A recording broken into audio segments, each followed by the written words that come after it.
Injury কাটিয়ে প্রায় ৩ মাস পর মাঠে ফিরছেন তাসকিন আহমেদ। কলম্বোতে লম্বা সময় পর দলের সাথে অনুশীলন করলেন তিনি।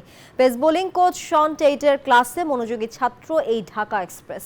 শ্রীলঙ্কার বিপক্ষে মাঠে নামার জন্য মুখিয়ে রয়েছেন তাসকিন। কলম্বো থেকে আশিক সারওয়ারের রিপোর্টে থাকছে বিস্তারিত। জাকের আলী অনিকের বিপক্ষে তাসকিনের পারফেক্ট ইয়র্কার। ডানহাতি এই বোলার সাদা বলে বাংলাদেশের সেরা পেসার। যদিও ইনজুরির কারণে ঢাকা এক্সপ্রেস ক্রিকেট থেকে দূরে প্রায় ৩ মাসের বেশি, তবুও তাসকিনের বোলিং ধার যেন এতটুকুও কমেনি।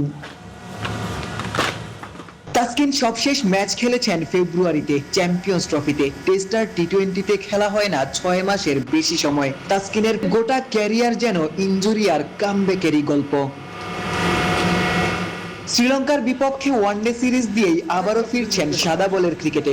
কলম্বোতেই নতুন পেস বোলিং কোচ শন টেইটের সাথে প্রথম সাক্ষাৎ তাসকিন আহমেদের। রবিবার অনুশীলনে তাসকিন এবাদতকে নিয়ে আলাদাভাবে কাজ করেন সাবেক অজি তারকা শন টেইট। তাসকিনের প্রতিটি ডেলিভারি বাড়তি মনোযোগ দিয়ে দেখেছেন, ভুল হলেই সঙ্গে সঙ্গে ধরিয়ে দিয়েছেন। বোলিং শেষে তাসকিনের আগমন ব্যাটিং অনুশীলনে। ওয়ানডে ক্রিকেটে টেলেন্ডারদের ব্যাটিং সার্ভিসও গুরুত্বপূর্ণ। এদিন তাসকিন শুরুতে ব্যাট হাতে যেন টাইমিং পাচ্ছিলেন না, কিন্তু পরক্ষণেই সালাউদ্দিনের টোটকায় সফল হয়েছেন।